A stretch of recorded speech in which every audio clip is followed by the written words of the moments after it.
Alright, so the team lists are out for Game 3 of State of Origin, and skimming through the lineups, my initial thoughts, and I guess reaction to this team list, we'll start with the Blues. Let's see, this side radiates a collective that's been overthinking, overreacting, and just confusion, honestly. And I love Freddie, don't get me wrong, but if we're being honest here, that's pretty much on brand for how him and his coaching staff have handled selections since he's been in charge. Now, I did see some Queensland supporters and mostly New South Wales supporters saying this is the worst Blues team of all time, even comparing it to the 2020 Queensland side. Now that's, I mean, if you think that, in my opinion, you're being delirious and just straight up emotional. Hysterical even. It's definitely not as bad as that team on paper. I don't think any team will be in State of Origin, but I guess we'll say it's interesting and weird. Weird is the perfect way to describe this side. So I've went ahead and highlighted the changes for both teams heading into Game 3, and I'm just going to go through and give my thoughts and opinions on these changes, starting with the elephant in the room, Bradman Best. I mean, first of all, let's clap it up for him making his debut. My guy Param Crow, or Crow NRL, summed it up best, and he said exactly what I thought when I saw this for the first time, and that's that this Bradman Best selection's even more surprising than the Tevita Pangai Jr. selection. I think it's pretty clear now for these last couple of seasons that for these selections, there's definitely a bit of favoritism. You can't tell me otherwise. That's the only reason I could see a guy like Bradman Best getting picked. No disrespect to Best, but there are players ahead of him in my opinion. I mean, you had one of them in the reserves for the last couple of matches, and I'm talking about a 2021 Dally M Centre of the Year, Matt Burton.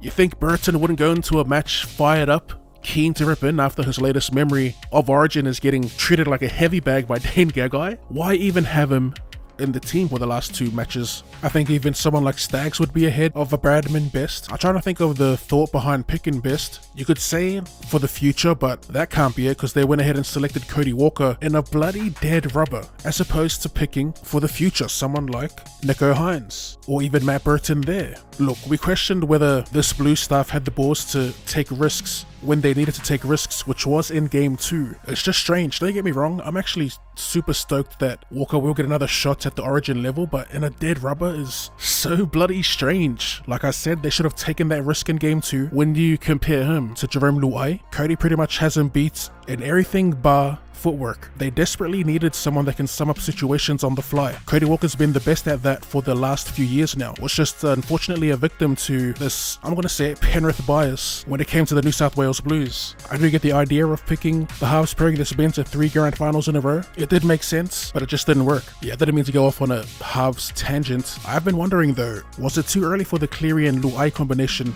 in Origin? It's easy to think about and make assumptions in hindsight, of course, but it's a pretty fair question given that Blues fans are still waiting for Nathan Cleary to dominate the series. Think of it like this: if you had the choice of a young duo that's been to 3 grand finals in a row, or a more experienced duo in like a Walker and Reynolds, who have also been killing it as of late, just haven't won the championships, I guess there's no wrong answer. Anyway, moving on to the other changes. They've got a new / old looking forward pack. With the front row, they got Jake Trbojevic, Damien Cook, and Regan Campbell-Gillard. Also makes his return back to the squad. No Junior Paulo, no Payne Haas. I believe they're both injured. I'm not sure about Junior, but I know for sure Payne Haas is. The back row, Liam Martin gets to start. About time. And Keon Kolomatangi will make his debut. Massive congrats to Keon. He's had a hectic last couple of years. And the other big change, Cameron Murray gets the nod over Isaiah Yeo to start in the 13. Speaking of Yeo, he'll be in the 14, followed by the return of Jacob Saifiti, Reece Robson, and Clint Gutherson will be wearing the number 17. That might be the strangest selection of all. Bradman Best being the most surprising. This Clint Gutherson one's a real head scratcher. I guess they'll be using Isaiah Yeo in the front row and Gutho to be like, I don't know, a roaming lock, back rower. That's interesting. Scotty Drinkwater, 18th man. Spencer Lemieux, 19. I mean, ask yourself this. How many minutes do you think Gutho will play? 10, 15 max? Why not give that to someone like Spencer Lemieux, who specializes in making an impact off the bench in a short amount of time? I don't know, boys. I'm trying to think of the game plan they have in store. I couldn't think of one for Game 2, and it's the same thing for this side as well. It's unfortunate that they just chewed the youngster Stefano Utuikamanu up and spat him out. He got like, what, 10 to 12 minutes? Nico Hines as well, the same amount of time. At least our guy led news in the team. And it's nice to see Scott Drinkwater in the 18 as well. I think win or lose, this will be Tedesco's last match in the Sky Blue. I think the game's just past him, mate. These days, Tedesco's just too one-dimensional. His athleticism and his speed has been his biggest assets, but these days you need more than that. People will bring up Teddy's stats, and that's all fine and dandy, but you can't tell me that he's not a disruptor when it comes to attack. Go back and look at the series that they carved in a couple years ago. His passing game in general was limited, but he did used to offload like crazy. Nowadays, he's put the offload away. All I'm saying is they do need someone more dynamic, more versatile. Scotty Drinkwater is that. You could probably make a case that Gutho has a more diverse skill set. For those reasons, I don't think we'll be seeing someone like Dylan Edwards, which is kind of brutal, but like Teddy, his skill set is limited, and if Trell and Turbo were fits, you'd assume one of them would take the mantle at fullback. We saw the brilliance of Turbo at fullback for one play.